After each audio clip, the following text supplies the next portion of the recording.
Hare Krishna. Can you hear my voice? Am I audible? Okay, let's start.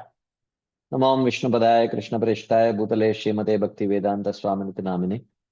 Namaste Saraswati Deve Gauravani Pracharine Nirvishesha Shunyavadi Paschatya Deshatarine. Jai Shri Krishna Chaitanya Prabhu Nityananda Shri Advaita Gadadhara Shivasadi Gaura Bhakta Vrinda. Hare Krishna Hare Krishna Krishna Krishna Hare Hare. Hare Rama Rama Rama Hare Hare. Hare Krishna. So thank you all very much for joining today's session. We have been discussing from the fifth canto of Srimad Bhagavatam. So yesterday we did complete the 14th chapter, and today we are going to start with the 15th chapter.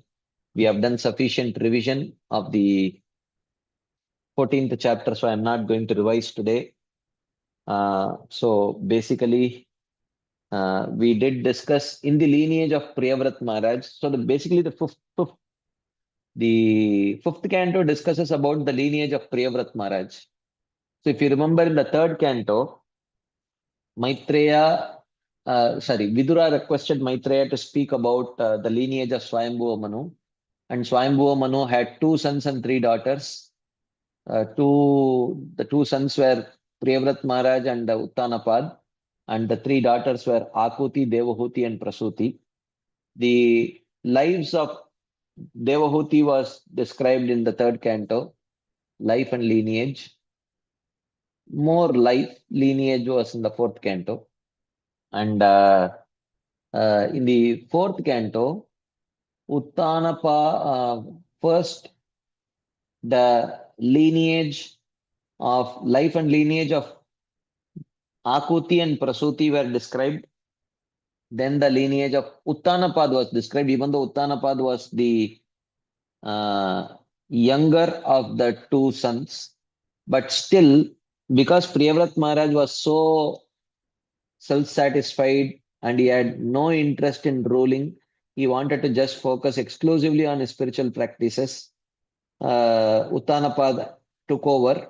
So initially, Priyavrat Maharaj did not get married. Uttanapad got married. So his lineage started first. So his lineage was described in the fourth canto. And in the fifth canto, Priyavrat Maharaj's lineage started. So Priyavrat Maharaj, how he was, because Uttanapad's lineage stopped with Daksha refusing to get married, and he was performing long austerities for many, you can say manvantaras actually, for many manvantaras. So practically with Daksha, the lineage of Swayambhuva Manu stopped. So Priyavrat Maharaj had to be encouraged to get married. So he got married, and the lineage of Priyavrat Maharaj is continuing. And in the lineage of Priyavrat Maharaj came Rishabhadev. Rishabhadev's son was Bharat Maharaj. And the story of Bharat Maharaj is what we have discussed till now.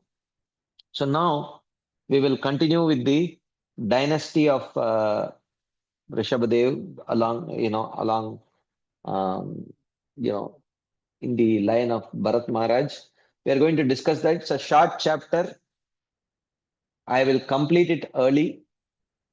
Krishna willing, we will complete it early. And then we will hopefully have sufficient time for Q&A today. I mean, if there are any leftover questions, discussion points from the last few sessions or chapters, if there is anything left over, we can definitely take those things. So, okay. So here, okay, just give me 1 second.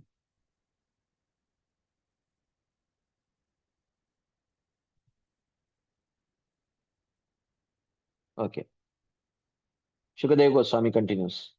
Sri Shuka Uvacha Bharatasya Atmajah Sumatir Nama Abhihito Yam Uha Vava Kechit Pakandina Rishava Padavim Anuvartamanam Cha Anarya Aveda Tamamnatam Devatam Swamanishaya Papiyasya Kalau Kalpayishyanti. The son of Bharata, named Sumati, followed the path of Rishabha. some inferior, sinful heretics will imagine him by their own minds to be Buddha, who is not approved by the Vedas. So some people will imagine him to be Buddha, but this is not accepted or approved by the Vedas. So the actual Buddha was an incarnation. He's a different personality. Okay, but some people will imagine him to be Buddha.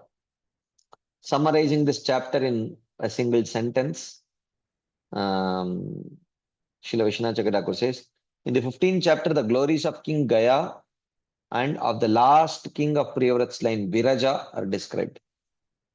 Tasmad Vriddhasenayam Devajit Devatajin Nama Putro Abhavat. From Sumati, a son named Devatajit was born by the womb of his wife named Vriddhasena. Atasuryam tattanayo Devadyumnastato Denumatyam Sutah Parameshti Tasya Suvarchalayam Pratiha Upajataha. Thereafter, in the womb of Asuri, the wife of Devatajit, a son named Devadyumna was begotten. Devadyumna begot in the womb of his wife Dhenumati, a son named Parameshti. Parameshti begot a son named Pratiha in the womb of his wife Suvarchala. So, I will just touch on this one topic little bit, even though we have discussed this many times. Okay. One thing is that these lineage of great personalities, even though many of them may not necessarily be devotees, is very, very important to hear, because it is the lineage of great personalities who were great devotees of the Lord. Like Chaitanya Mahaprabhu, what is that verse in Chaitanya Charitamrita? Anyone remembers it, or can anyone find it out? The verse and the translation. Sarvabhauma Grihe. What is that? Sarvabhauma Grihe Dasa Dasi ya Kukur. What is that verse? Can someone find out that verse quickly?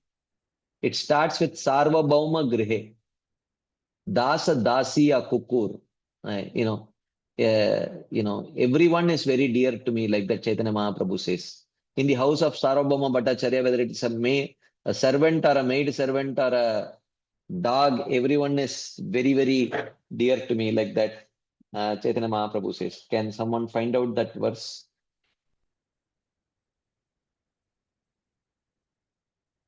Can someone find out that verse? Very nice verse. It starts with Sarvabhauma Grihe, I think, if my memory is right.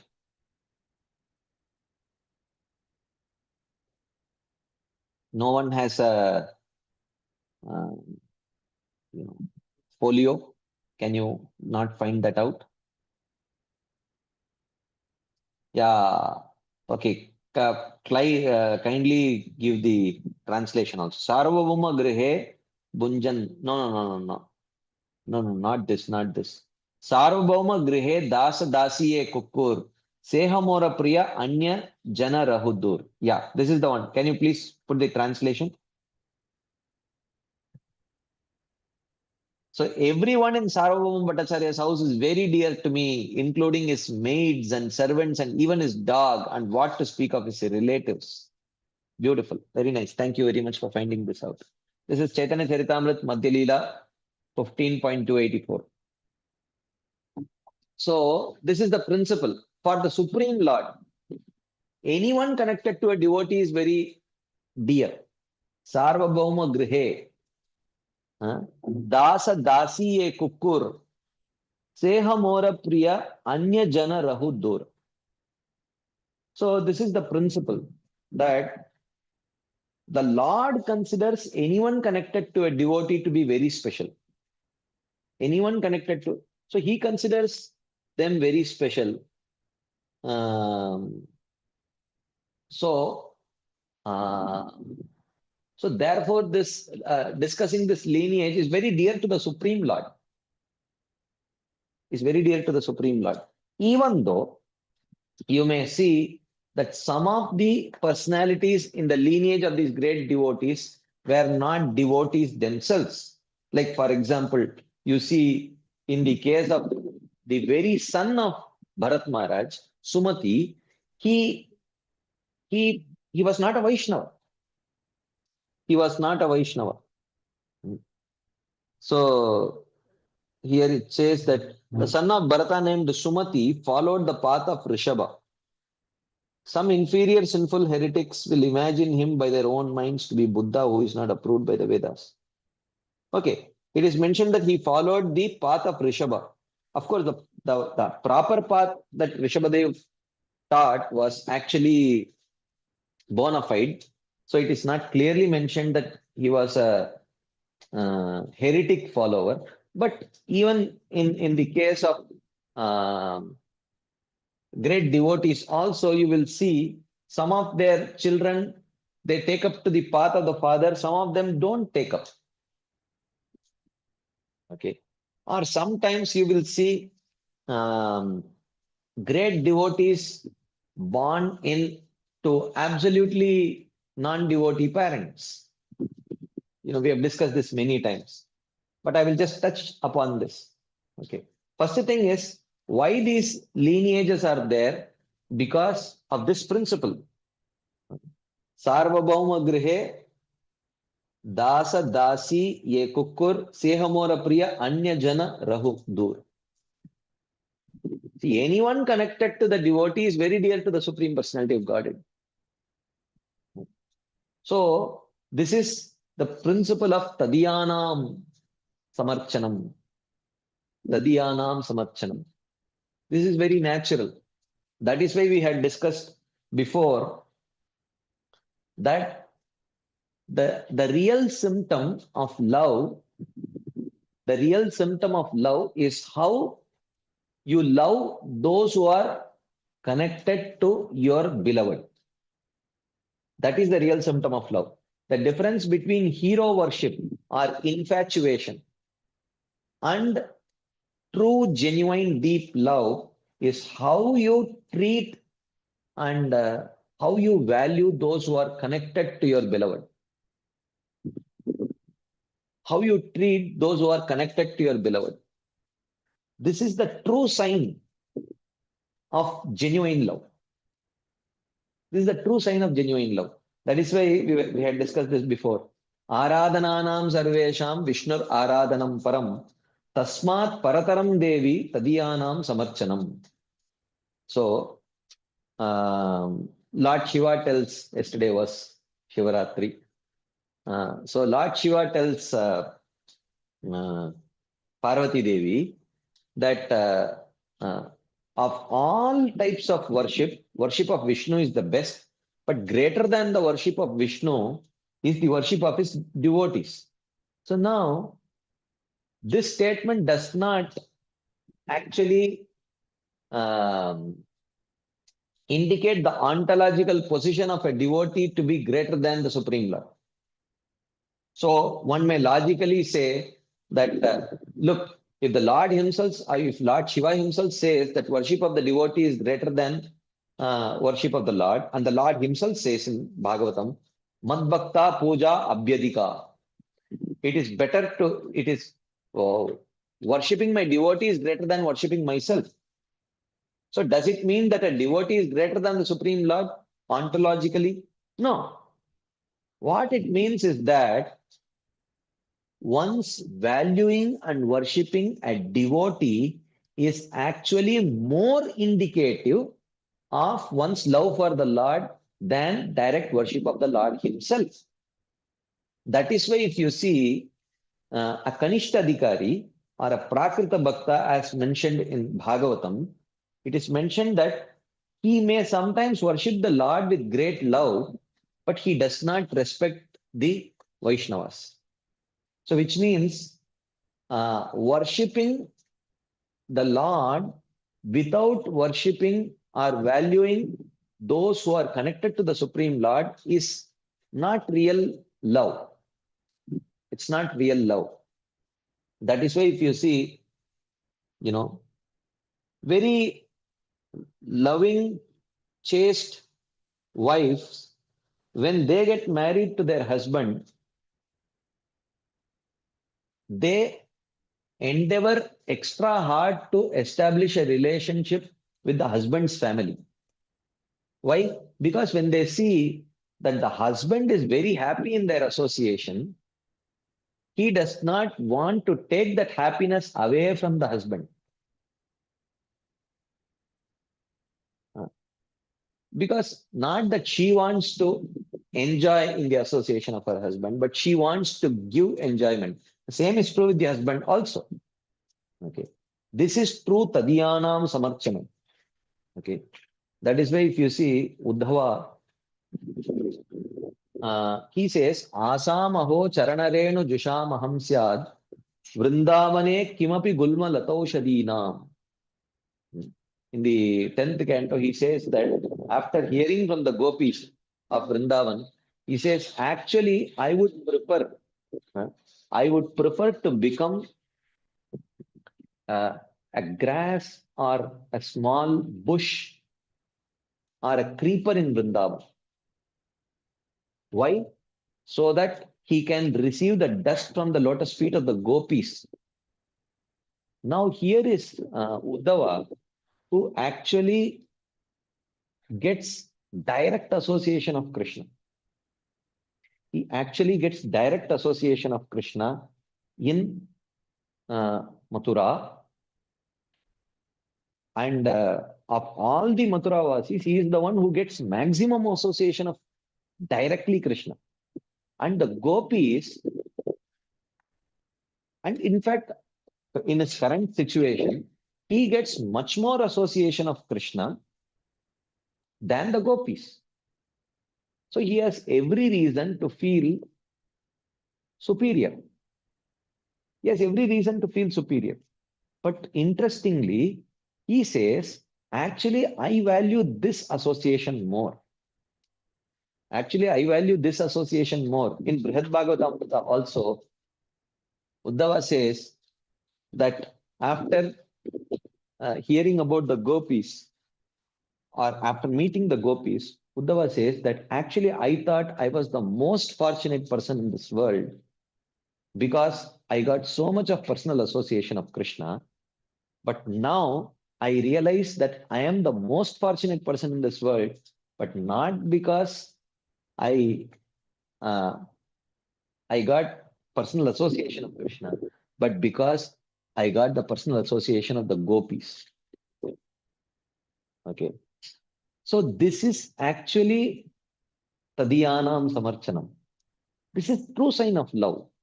This is true sign of love. Forget about this. I will tell one episode, okay, of Uddhava. We will literally, we will faint. Literally, we will faint. It is there in Bhagavatam. It is there in Srimad Bhagavatam. So Krishna and Uddhava, they go to Kubja's house. So this is Kubja had initially, she was very much infatuated by, Krishna, and she wanted to enjoy Krishna. So that's why Srila Rupa Goswami very clearly mentions in Srimad Bhagavatam, in Sri Bhakti Rasamrita Sindhu, that Kubja's love for Krishna, he categorizes it as Kama Praya. Kama Praya means almost lust. This is not love. Why almost? Only because the object of her lust was Krishna and no other ordinary man. That is why Rupa Goswami gives some benefit to Kubja by calling her attraction to Kubja as Kama Praya. As Kama Praya and not Kama. Okay? But otherwise, for all practical purposes, if you look at the symptoms, Kubja's attraction to Krishna was just Kama. It was not Prema. But still, because Kubja did some little service to Krishna in the form of giving him sandalwood paste and other such ointments, Krishna out of his compassion, wanted to reciprocate with her lust. He wanted to reciprocate with her lust, not love. But nevertheless, he chose to reciprocate with her. So he went to the house of Kubja along with Uddhava. Okay, why he went with Uddhava? Because Uddhava was a very was very well known for his um, sadachar, for his behavior. So if he would go to Kubja's house with Uddhava, no one would suspect. No one would suspect. So therefore, for that reason, he goes to Kubja's house with Uddhava. Kubja was just a servant maid of Kamsa. So Uddhava's position was very, very high. And she was just a servant maid of Kamsa. Until very recently, she was just a not so attractive hunchback woman. She was a not so attractive hunchback woman. That's all. So, and Uddhava was the closest associate of Krishna in Mathura. Outside of Vrindavan, the closest associate of Krishna was Uddhava. Okay. And while Kubja was not even a devotee, she was not even a devotee. She was just infatuated by Krishna. So when Krishna takes Uddhava to Kubja's place, Kubja offers Uddhava a place to sit. She offers a seat for Uddhava to sit. And Uddhava's response so very spontaneously. What is Uddhava's response? Uddhava says he touches that seed, and puts it on his head and sits on the ground. So Uddhava does not sit on that seat. He sits on the ground. And Srila Vishwanath Chakravarti Thakur comments, why did Uddhava sit on the ground? So Uddhava thought that Kubja is a consort of Krishna. He saw Kubja as a consort of Krishna because how can I, a servant of Krishna, accept a facility from the consort of Krishna? Thinking in this way, Uddhava sat on the ground. Now, who is Kubja? Kubja was just you can say Kubja was just a servant maid of Kamsa. She did not have true love for Krishna. Uddhava had the greatest of love for Krishna outside of Vrindavan. But still, because Krishna chose to reciprocate with Kubja as a consort, Uddhava gave her that respect, that he said, oh, I am just a servant of Krishna. How can I accept a seat given by the consort of Krishna? This is actually Tadiyanam Samarchanam. This is Tadiyanam Samarchanam. So therefore, therefore we should see the lineage of these great devotees is something which the Supreme Lord values so much. If the Supreme Lord values so much, why should we get bored reading this? Why should we get bored reading this? So this is a very purifying experience. This is a very purifying experience. Yeah, thank you very much for sharing the verse. So this is 10.48.4, the Kubjas.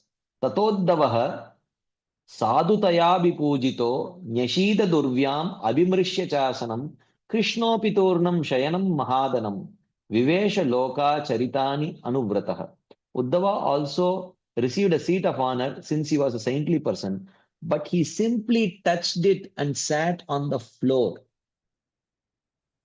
Okay, this is mentioned. And in the purport, in the commentary, Srila Vishwanath Chakravarti Thakur shares that why he sat on the floor. Why he sat on the floor. Very beautiful. So, Anyways, and also another point. So this is about why we should hear this. And also sometimes you will see great personalities uh, appear from not so great parents and not so great children born out of great parents. When I say great, I mean devotionally great. So this is just to show that bhakti is not dependent on any material situation, unlike karma. So in karma means if you are a very Brahminical personality, you will naturally be attracted to a Brahminical parents. And if you are not so Brahminically inclined, if you are Kshatriya soul, which has developed Kshatriya conditioning, then you will naturally be attracted to Kshatriya parents, which is a generic rule. But this rule does not apply to bhakti. We have discussed this many times. Because Krishna can facilitate the devotion of a soul who has already practiced bhakti. He can facilitate that devotion by birth also, but not necessarily by birth also. Okay. So not necessarily by birth also. So this is not a guarantee that Krishna gives that every child, every jiva. Okay. Oh, thank you. There is Vallabh Chaitanya Prabhu has shared that commentary. The phrase Nashidat Urvyam, he sat on the ground, implies that Uddhava felt that it was improper for him as a Krishna servant to sit on a seat offered by the hand of his beloved. Therefore, Uddhava touched the asana with his hand to honor Kubja's offer and then sat on the floor. Can you believe it? Can you believe it? This is Uddhava. This is Uddhava. And that is Kubja. Kubja is sitting on the bed with Krishna and Uddhava is sitting on the floor. You never ever see in the scriptures when it is talking about the great devotees of Krishna, not even once you will see the name of Kubja there. How many times you see the name of Uddhava? And here is Uddhava thinking, genuinely thinking, oh, this is the seat offered by the consort of Krishna. This is actually Tadiyanam Samarchanam. This is the difference actually between hero worship and genuine affection. Hero worship means you worship the hero, but you don't care about those who, um, uh, you don't care about those who are connected to him, those who love him.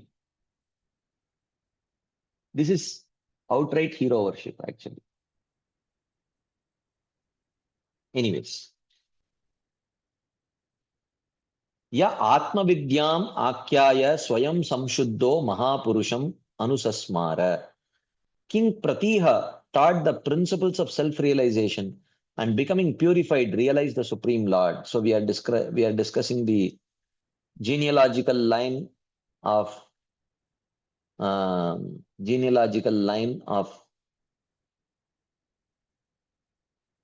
Bharat Maharaj. Okay. Actually, Shamukund Prabhu says, this is the Trinadapi Sunichena, the ultimate exhibition of Trinadapi Sunichena of Uddhava. I mean, this is not just humility. This is not just humility. Humility is there for sure. This is the love. This is genuine love of Uddhava towards Krishna. This is genuine love of Uddhava towards Krishna.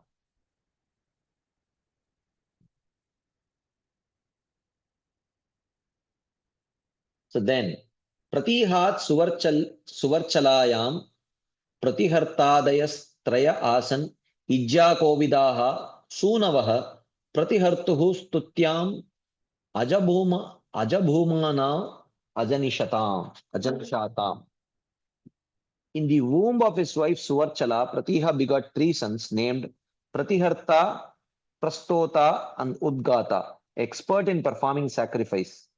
Pratihartha begot two sons named Aja and Bhuma in the womb of his wife named Stuti. The three sons Pratihartha, Prastota and Udgata were expert in sacrifices. Bhumna Rishikulayam Udgitas Prastavo Devakulyayam Prastavan Niyutsayam Hridayaja Asid Vibur Vibo Ratyam Cha Prutushenas Tasman Nakta Akutyam Jagne Naktad Drutiputro Gayo Rajarshi Pravara Udara Shrava Ajayata Sakshat Bhagavato Vishnoho Jagad Rirakshishaya Grihita Satvasya Kalatmavatwadi Lakshanena Mahapurushatam Praptaha.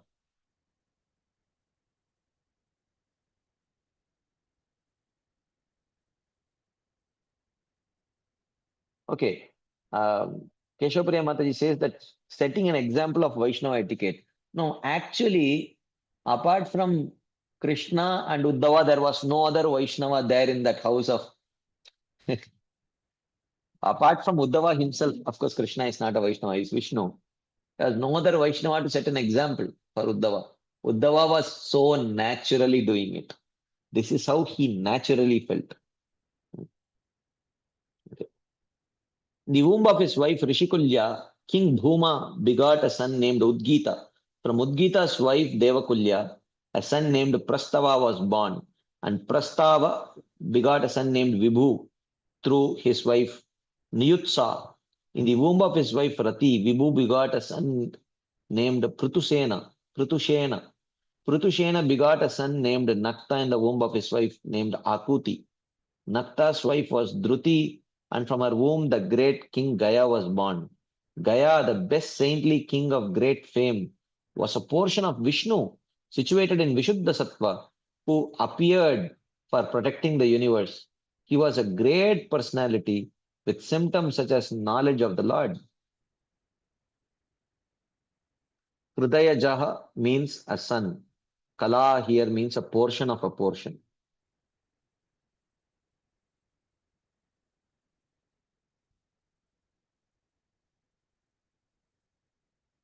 Savai Swadharmena Praja Palana Poshana Trinana Upalalana Anushasana Lakshanena Ijyadinacha Bhagavati Mahapurushe Paravare Brahmani Sarvatmanarpita Paramartha Lakshanena Brahmavit Charana Anusevaya Apadita Bhagavad Bhakti Yogena Cha Abhikshnashah Paribhavita Atishuddhamatir Uparata Anatmya Atmani Swayam Upalabhyamana Brahmatmanubhavopi Nirabhimana Eva Avanim Ajugupat. King Gaya, without ego, realizing Brahman in himself and devoid of false conception, ruled the world. His pure mind was constantly filled with love for the Lord through Bhakti Yoga, achieved by service to the devotees, which was endowed with the spiritual quality of offering everything to the Supreme Lord Bhagavan, Brahman, the source of high and low creatures, through performing sacrifices and executing dharma in the form of protecting, nourishing, satisfying, caressing, and chastising the citizens. So this was the extraordinary rule of Gaya, King Gaya. He protected the citizens by crushing the enemy. He nourished them by giving them jobs. By offering dharma to the Lord, it becomes spiritual. His pure mind was completely endowed with bhava. Uparata anatmya means devoid of thinking oneself the body. Tasyemam gatam pandaveya puravida upagayanti. O King Parikshit, scholars of the Puranas glorify King Gaya with the following verses. So they were glorifying Gaya, King Gaya.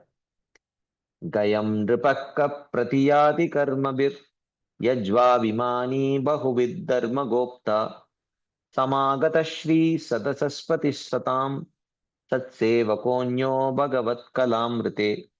What king can imitate King Gaya by his activities? Which means no one can imitate King Gaya by his activities. Uh, who except a portion of the Lord is so expert in sacrifice, respected by all, learned of all scriptures, a protector of dharma, wealthy, the leader of the assembly of the devotees, and a servant of the devotees. Sat Sevakaha, Sadasaf Patisatam. So, this is a sign of a great devotee. What is the sign of a great devotee? He serves other devotees and he has great love for other devotees. Pratiyati means imitate. Abhimani means respected in all ways. He was a leader of the assembly of devotees. What other person other than a portion of the Lord could imitate Gaya? So, ordinary human being cannot imitate the activities of Gaya, the mode of Gaya. Okay.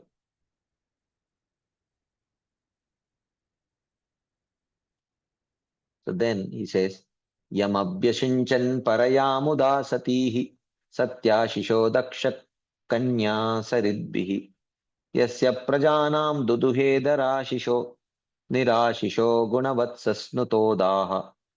The chaste daughters of Daksha, whose blessings must come true, bathed King Gaya, who had no desires, with great satisfaction using water.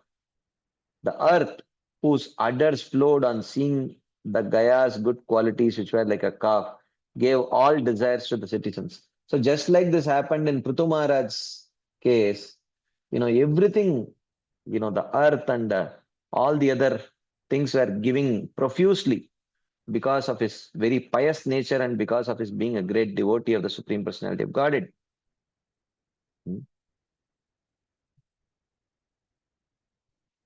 Satihi stands for Satyaha. The daughters of Daksha were Shraddha, Maitri, etc. Their blessings came true. This means that Shraddha gave faith and Maitri gave friendship. The earth gave all desirables to the citizens of Gaya who had no desires. Further, so these are glorifications of King Gaya.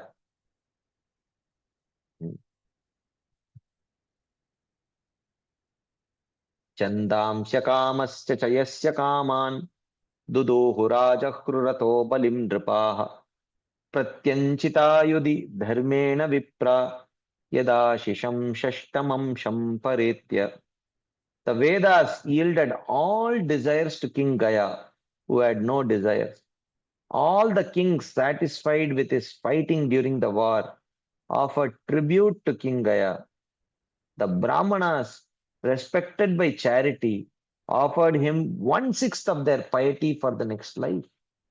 So, like that, everyone was very pleased and they wanted to reciprocate with King Gaya. The kings worshipped by his arrows during battle offered tribute. The Brahmanas worshipped by charity offered a sixth of the results of their pious acts as blessings for the next world. Smriti says, Punyam Shadbhagam Adatte Nyayena Paripalayan. The king who rules with justice receives a sixth of the citizens' pious acts.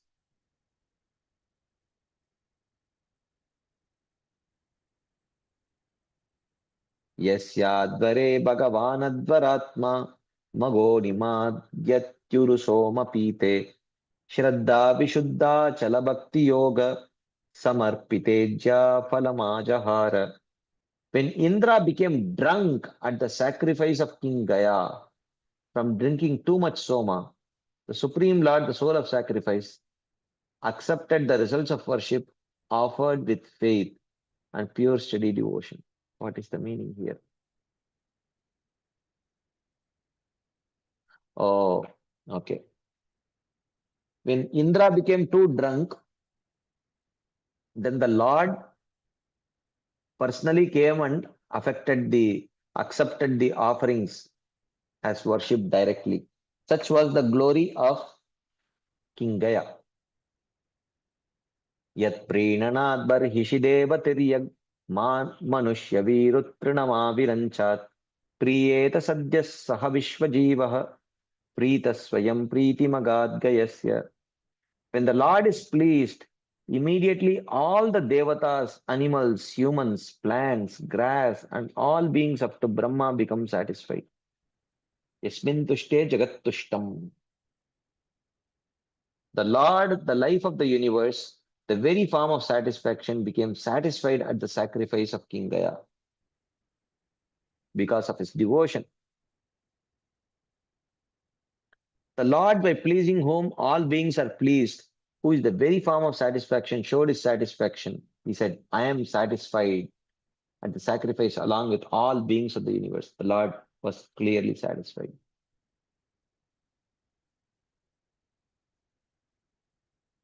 Then, Shukadeva Goswami continues, Gayad Gayantyam Chitraratah Sugatir Avarodana iti Trayaha Putra Babuvuhu Chitraratad Urnayam Samrad Ajanishta Tata Utkalayam Maricher Bindumatyam Bindum Anupadyapat Anupadyata Anudapadyata Tasmat Saraghayam Madur Nama Abhavan Madoho Sumanasi Veeravrataha Tato Bojayam Mantu Pramantu Jagnate Mantoho Satyayam Bhavanas Tato Dushanayam Twashta Ajanishta Twashtur Virochanayam Virajasya Shatajit Prabaram Putra Shatam Kanyacha Vishuchyam Kila Jatam. In the womb of Gayanti, Maharaj Gaya begot three sons named Chitraratha, Sugati, and Avarodhana. In the womb of his wife Uruna, Chitraratha begot a son named Samrat. The wife of Samrat was Utkala, and in her womb, Samrat begot a son named Marichi. In the womb of his wife Bindumati, Marichi begot a son named Bindu. In the womb of his wife Saragha, Bindu begot a son named Madhu. In the womb of his wife named Sumana, Madhu begot a son named Veeravrata. In the womb of his wife Bhoja, Veeravrata begot two sons named Mantu and Pramantu.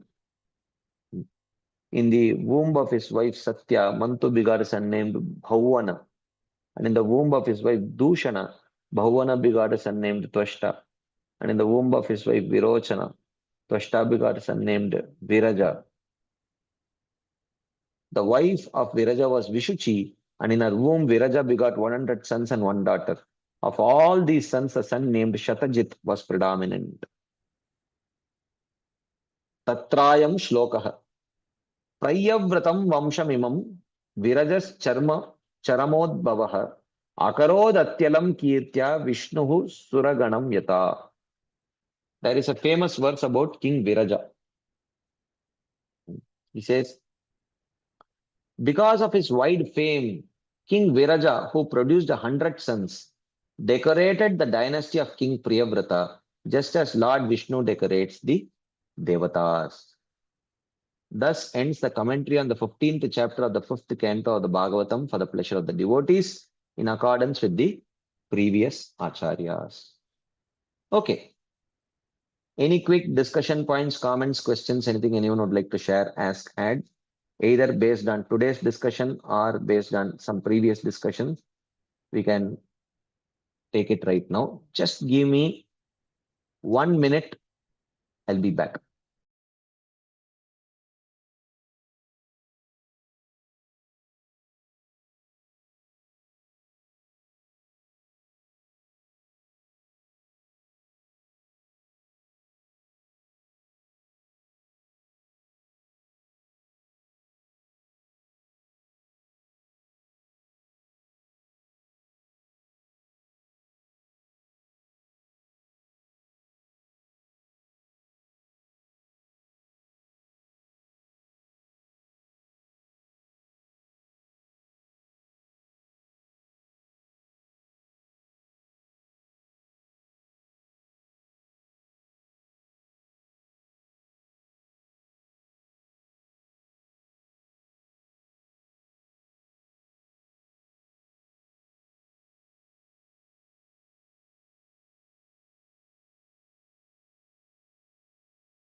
Okay, I'm sorry. Okay, there is something in the chat box. Let's take that first. I have a question about cow protection, milk consumption, and veganism. As devotees, we love cows because Krishna loves cows. Traditionally, milk has been considered a sattvic food. However, in today's modern dairy industry, cows endure significant suffering, artificial impregnation, separation from calves, repeated forced pregnancies, confinement, and eventual slaughter. Given that devotees love cows because Krishna loves cows, should devotees continue consuming milk from commercial sources that engage in these practices? Should devotees consider adopting a vegan lifestyle or focus on supporting only protected cow shelters where cows are treated with respect and allowed to live naturally? What is the appropriate response for a devotee who wants to honor both scriptural guidance and compassion for all living beings? Okay, this is a very hmm, uh, what I would say. I think different people have different reasons for being both vegan. Uh,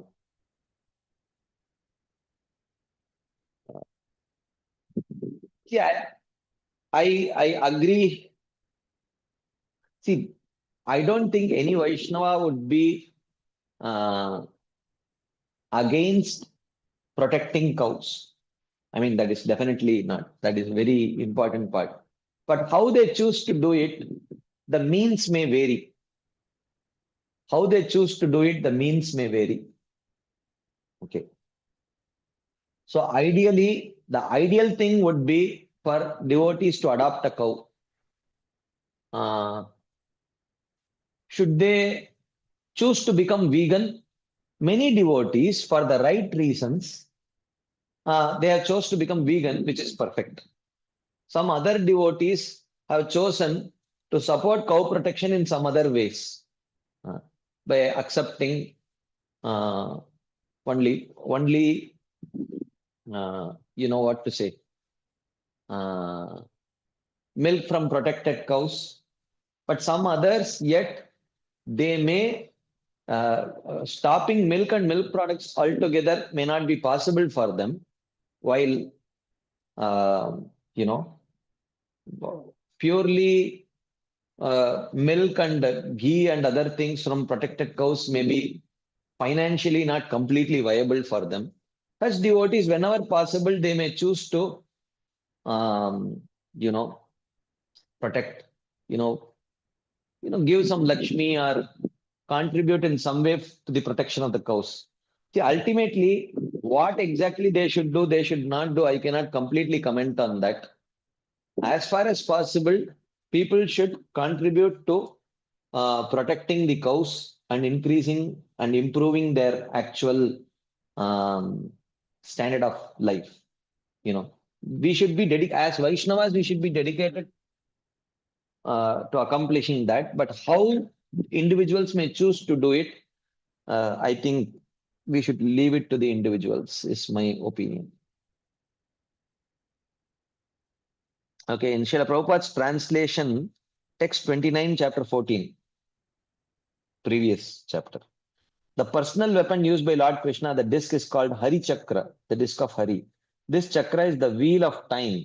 It expands from beginning of the atoms up to the time of Brahma's death and it controls all activities. I could not understand if here Sudarshan Chakra is compared to Kala.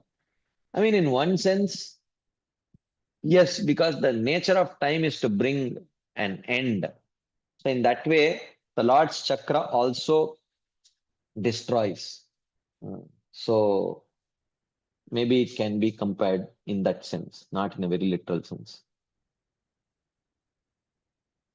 Okay, there are some hands up. Yes, Keshav Priyamataji. Krishna Prabhuji, Dandavat Pranams.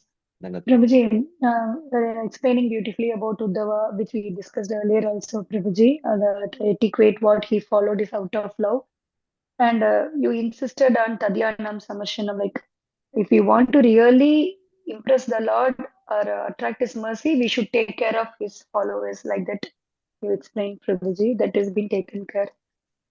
So, Prabhuji, in ISKCON, Prabhuji, in IDC, I think we read that there are two parts of devotees explained as one is managerial part and one is spiritual part, like that we read. There is the thing, Prabhuji. Yeah. So I always had a doubt in this, Prabhuji, which because such intricate things are being taken care in Bhagavatam, this how everything should be taken care on Lord's basis, not on our own basis. So sometimes, Prabhuji, we used to say some devotees, they're very good devotees and by personal sadhana.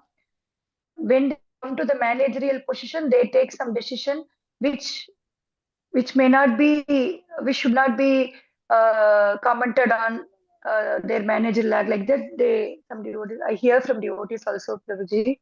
So is that a devotee has a different role when it comes to managerial position, Prabhuji? So there also everything related to lordship only should be taken care of, no, Prabhuji.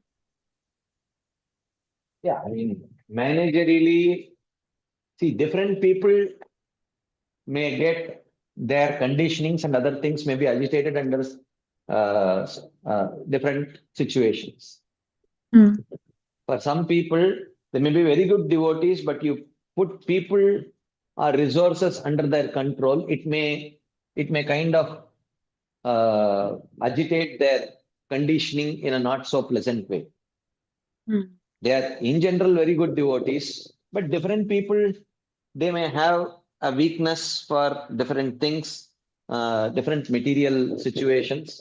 So when they are put in such situations, it may not be very favorable for their conditions and they may end up acting in ways which are not most appropriate. But still, Mm. the principle that Rupa Goswami says is Drishtay Swabhava Janitay Vapushascha Doshay. Yes, they may have their conditionings, but we should see that they are practicing bhakti, and very soon their practice of bhakti will help them overcome their conditions. That's all. Prabhuji, why But I'm asking this? still, we have to apply the principles of, as we just recently discussed in our Chopati Bhagavatam class, we have to apply the right principles, definitions of, classifying devotees as Kanishta, Madhyama, and Uttama, and irrespective of their uh, position, irrespective of their position in the institutional hierarchy, we have to see, if they have the symptoms of a Kanishta Adhikari, Madhyama Adhikari, or Uttama Adhikari, and accordingly give respect.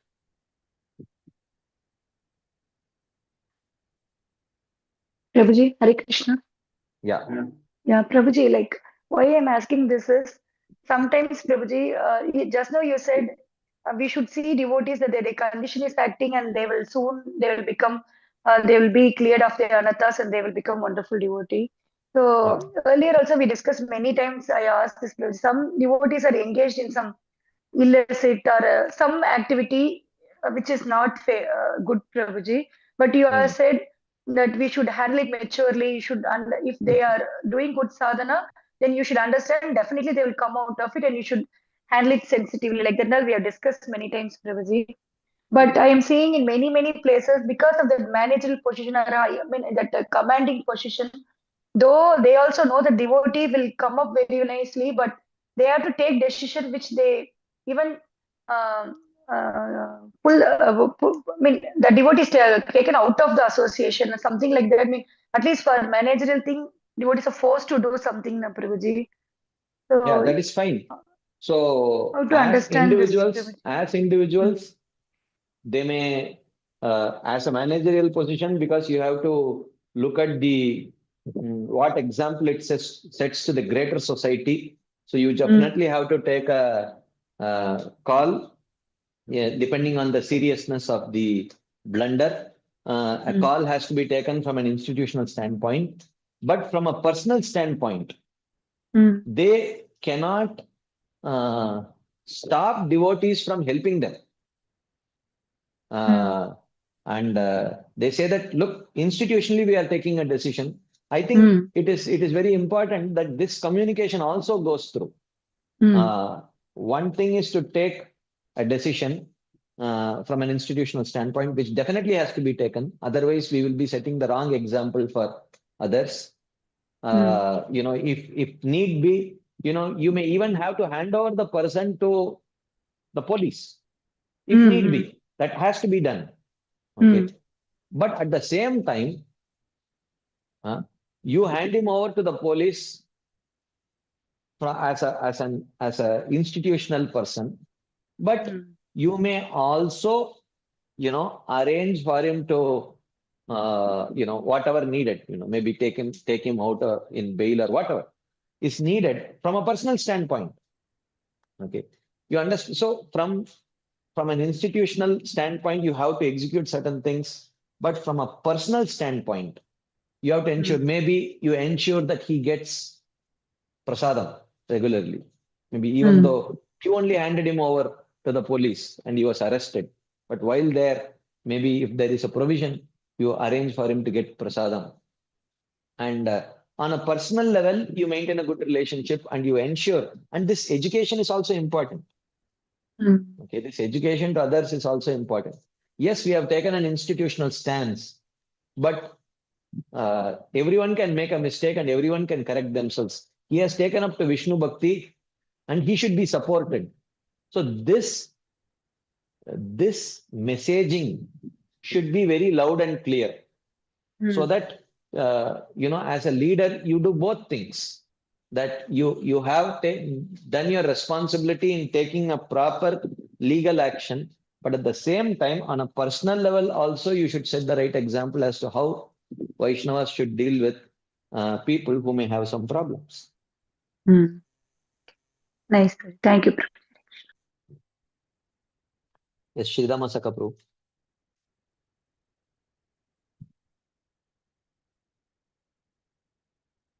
Hare Krishna, Prabhuji. Dandavat Pranam. Dandavat Pranam. So again, I've come after a very long time. Whenever I come, I never regret. Beautiful, such beautiful gems we get to hear. Today, you spoke about the example of Uddhava and how much love he had, because Kubja is connected with Krishna, therefore he had so much love for, even though she was not even a proper devotee. So I was just thinking about this, Roji, many times. We deal with devotees with a lot of love and respect because we know how dear they are to Krishna. But if their wife or their husband, or the children, they are not devotees. I mean, not at all devotees. They're just, is there. So when we meet them, Your voice broke. Is that my problem or your problem, Prabhu? I'm not able to. Are others able to hear his voice? No. awkward with them, you're not really. Yeah.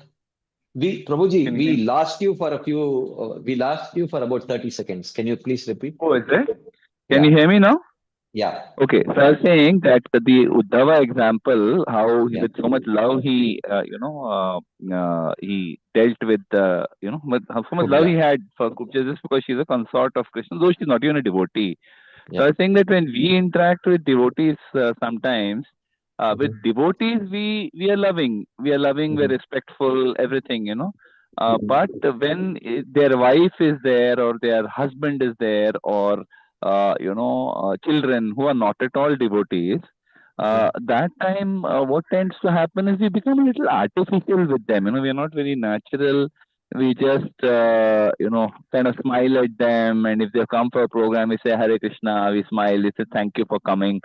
But it is very artificial. There is definitely, there's no love. So what you spoke today was eye-opening in that sense that, we need to treat even them with the same kind of love that, that is what our acharyas are teaching, like Uddhava is teaching by his own example, how much love and respect he has. But we don't have that. So how should we deal with, devotees, relatives, for example, or, whatever, who are not devotees, who we may at the most, smile at them, but we are not really, how do we do that? Yeah, actually, the problem is, one thing is, how do we don't deal with them properly is just a cosmetic symptom. The reality is that we may not have that kind of affection and respect for the devotee himself or herself. Because if we had that respect, then we will see that here are the family members who may not be devotees, but they shower him with a lot of affection. So he gets affection from these personalities. So because I love this person, I should feel very grateful to these personalities who are showering their affection upon this person. Of course, this is a very high level. This is a very high level, and Uddhava is showing that we may not be at that level. But when we see or when we catch ourselves not feeling, not dealing very well with those who are related to the devotees, we can do two things. One thing is, it is a symptom that maybe I don't have sufficient attachment to the devotee, sufficient affection for the devotee. Or maybe my attraction or affection for the devotee is very shallow. And second thing is, yes, I may not have so much respect for the relatives, but if I do this, the devotee will be pleased, and if the devotee is pleased, then Krishna will be pleased. So as a mark of duty, or indirectly to please Krishna, as a sadhana we do it. Because as Prabhupada says, love me, love my dog. So if we do it as a duty. But another thing is, we have to see, it is a symptom of how deep or shallow is my actual attachment and appreciation for that devotee. Like that. Yep. Thank you.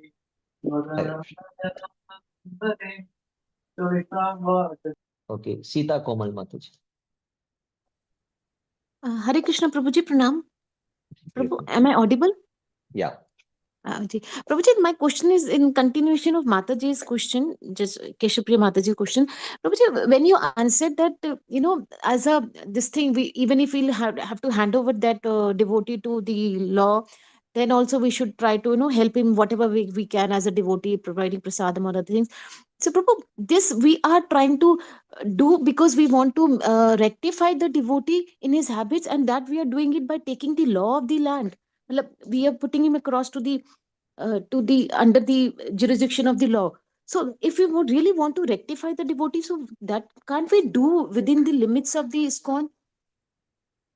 Well, see, the institution should not be brought into disrepute, because if there is a very clear-cut misdemeanor that has happened, which is socially unacceptable, and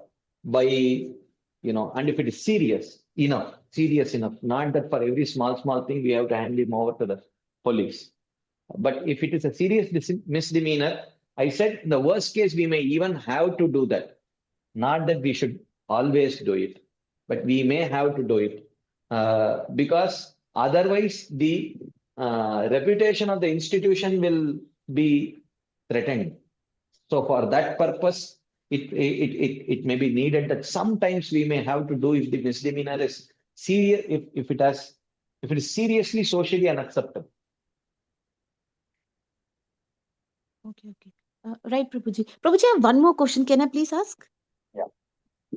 Prabhuji, you have a lot of time shared this. I mean, you have explained us that we really need to know what are our expectations from the institutions, from the top management in the temple and devotees, right? You have explained that most of the time what mistake we do is we expect the love and care right from the top management, when they will not have that kind of bandwidth to to reciprocate in the way we want. So in that case, we should look for devotees around us, with who can help us with love and care. So Prabhuji, my thing is, in that case, when you say the hero worship, hero worship is like you just don't love the Lord, or not just love the Guru, but you also love your Guru Maharaj and all the disciples and his disciples. And in case of Krishna, you love all the devotees. My thing is, Prabhuji, but then if we are not getting that kind of a reciprocation, so then this love is more or less, the love and care will become mechanical. So, Prabhuji, am I able to express myself? Yeah, mechanical is not that bad, actually. See, mechanical is not completely mechanical. At the root of some mechanical activity would be some genuine desire.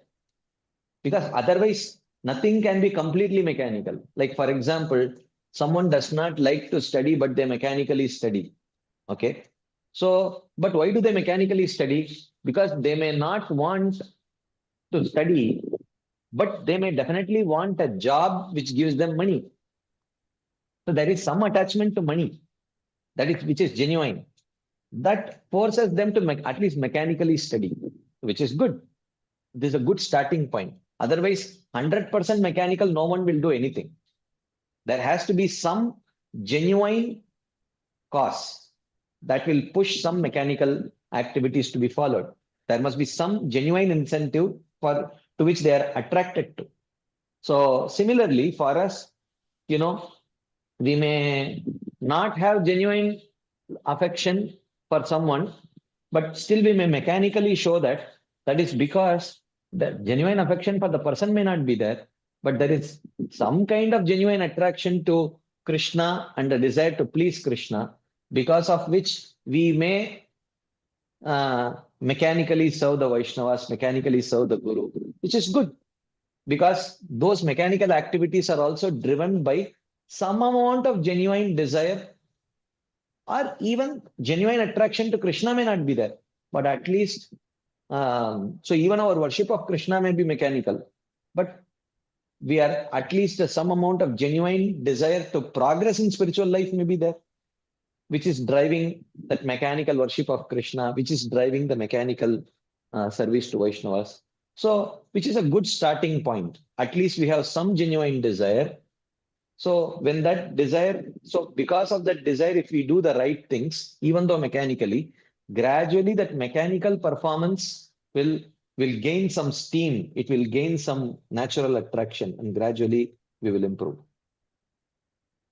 Okay. So, thank you so much, Prabhuji. So, in that case, we should not hold that guilt, ki I'm just doing it for the heck of doing it, because there is some this thing positive aspect also in this, that Yeah, no one will do anything for the heck of doing it. There will be some foundational desire. So we have to keep fanning that foundational desire more and more if it is a bona fide desire. And then gradually what we do, the other things which we do to fulfill that genuine desire, even though initially mechanical, will gradually develop some juice in it, gradually. Thank you so much, Prabhuji. Thank you. Hare Krishna, Prabhu. Pranam. Yes. Shyam Sundaranand Prabhu.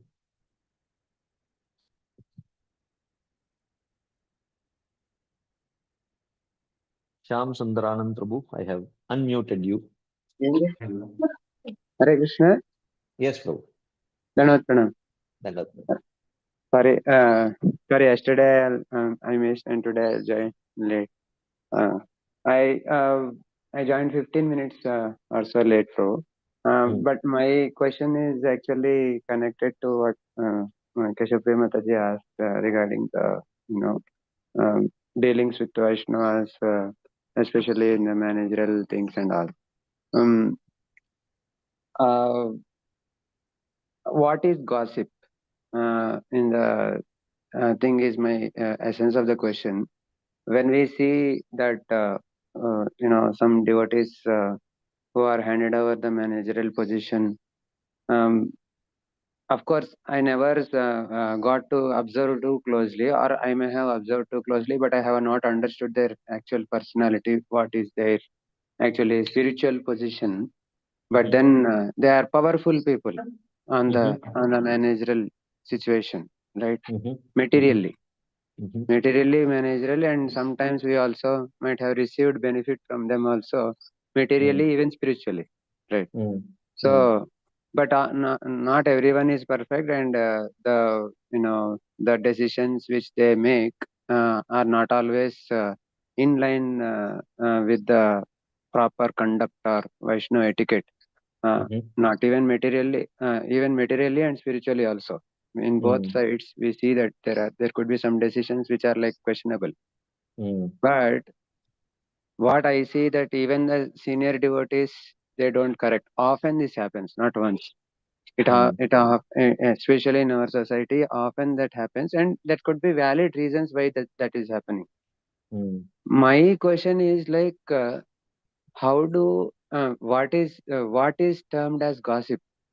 It actually is sometimes it actually starts with like a concern, but to the concern to the institution, concern to the person, and I may be also the recipient of that action, right?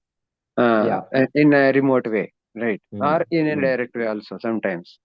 So it starts as a concern, but then the discussion ends up in a place where we actually blaspheme or not so actually. I don't actually go into that kind of blasphemy, but I observed when I introspect in myself, I feel that I sometimes speak some things which were not needed. Actually, the message was clear, but I don't have to speak these things of him or her, whatever.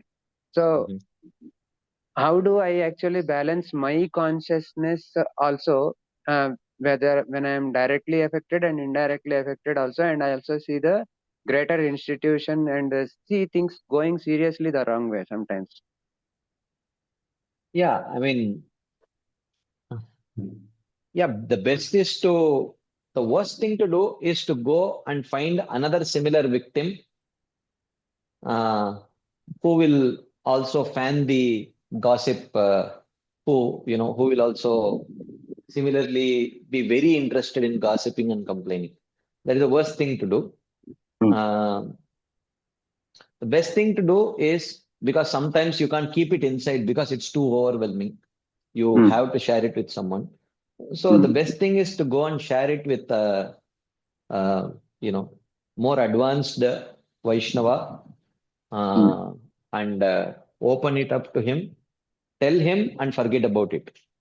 So, the concern may be genuine, but sometimes when we are incapable of addressing the concern ourselves, or if we are not the right people to address the concern ourselves, then we should not be thinking about it too much, because we have limited time and limited energy, limited resources. We have to utilize it in what is within our control, what we can control and what we can do.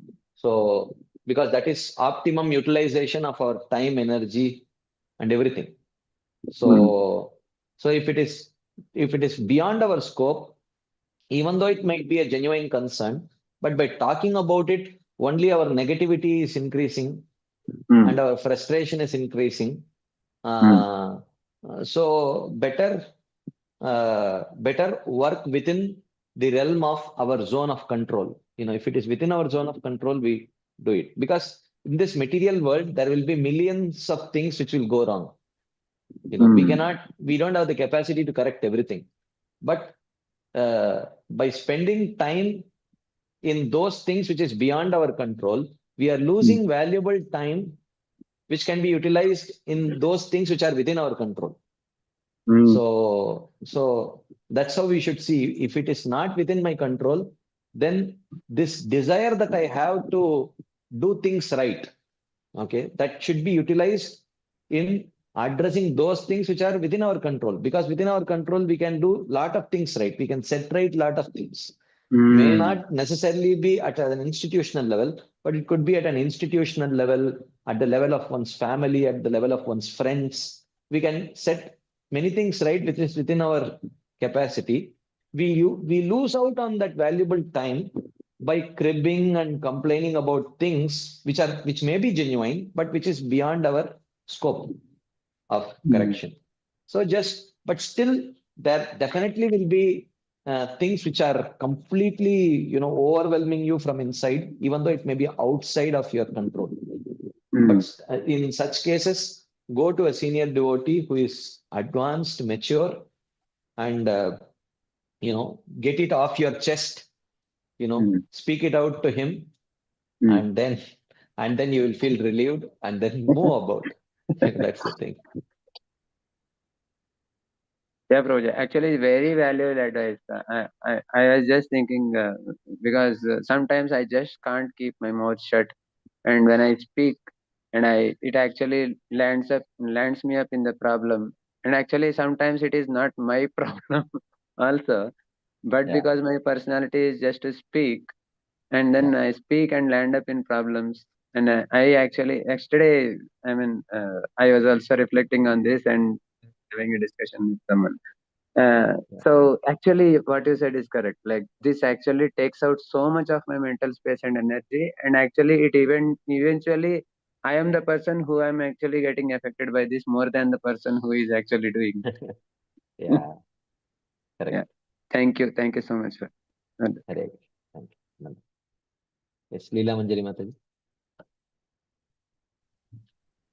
Rohit, can I take 2 minutes to tell something regarding the second question and the follow-up question of leader and Yes, yes. uh, I know in one of the project of Gurudev, one of the leader, the subordinate was really not working well. So devotee, both initiated devotee, both Brahman devotees, Brahman initiated doing deity worship together, but working in the project together. But because the subordinate was not doing work properly, the professional work properly, the leader, after giving one chance, two chance, three chance, had to take a very strict action of removing on the spot, like a big major blunder and removing on the spot with the permission of the authority. But because that leader was also feeling so bad inside because this person is a devotee, sincere devotee. So he just, after taking this action, he just went and begged forgiveness as a devotee that I genuinely understand that you are much, much, much more elevated in spiritual life. But I cannot make, like, at the professional level, I cannot, um, I'm not getting the proper words. Yeah, I understand. Yeah, so please do forgive me and anytime, because financially, if someone is thrown out from the job on the spot, financially it becomes very difficult, at least for 1 or 2 months. So financially, what you said, if you're putting that person in the jail, you go and give Mahaprasad, go and give Prasad, at least, whatever. So financially also offered some help, and whatever else I can do for you, I can do.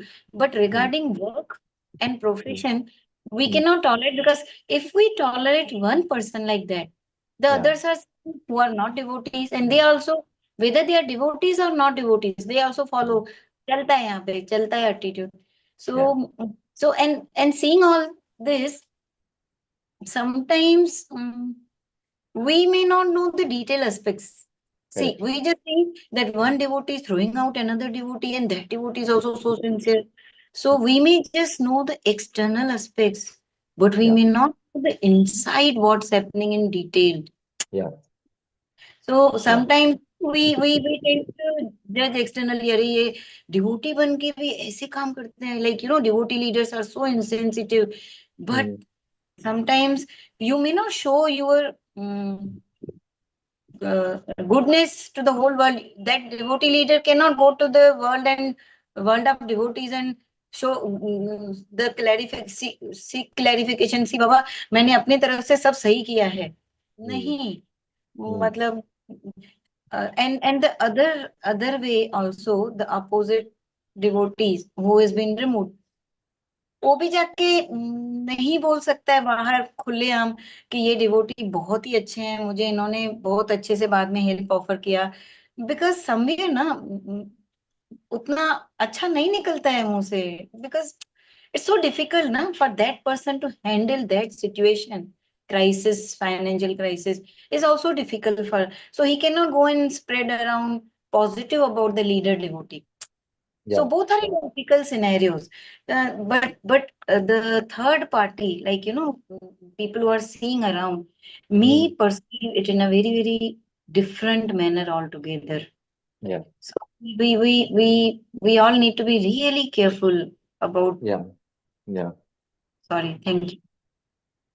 Wonderful, Mataji. Very nice. Actually, this is there are certain things which you need to, at least for setting the right example, even though your humility may not allow, but still certain things have to be publicly, certain, at least little bit, not everything, but at least little bit may have to be personally done. At least that apologizing should also be done somewhat.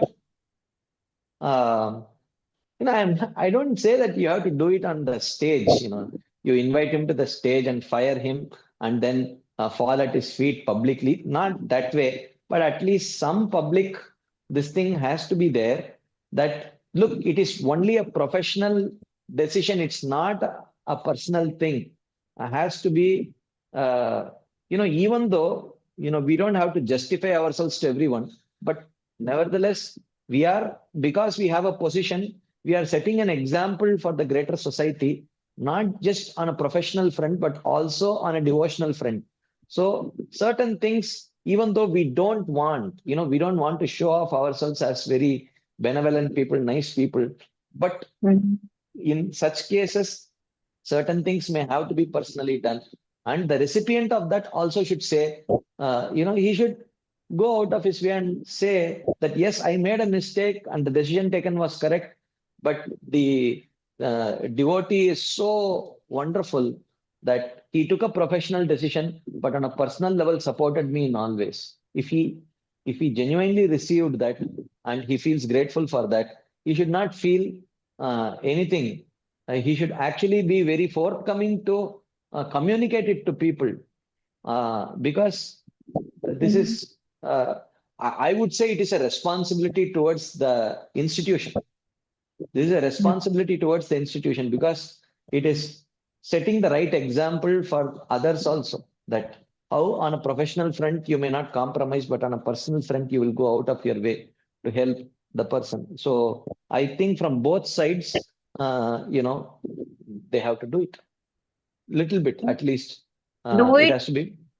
Do it means more publicly. Yeah, certain things more publicly.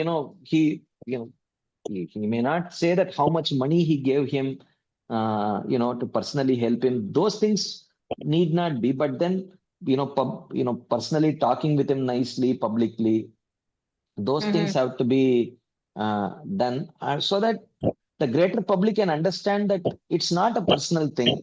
It's purely a professional decision. But on a personal level, he is going out of his way definitely to help him. What help they may not know, but from the way he behaves with the other person, they will know that definitely he is inclined to help him out. So those things can be done very, mm, very in a very nice way, without making the details public, but the essence can definitely be made public if some maturity is there. Right. But generally it happens, Prabhuji, how much ever good devotees we are, if we are at receiving end, Yeah. the wound remains the wound. Yeah, correct. That will be there. But those things will go away over a period of time when we see the immediate effect will be there, but gradually over a period of time we will understand that the person has been actually very nice to me. Right. Thank you. Hare. Anita Mataji. Hare Krishna, Prabhu. Yes, Mataji.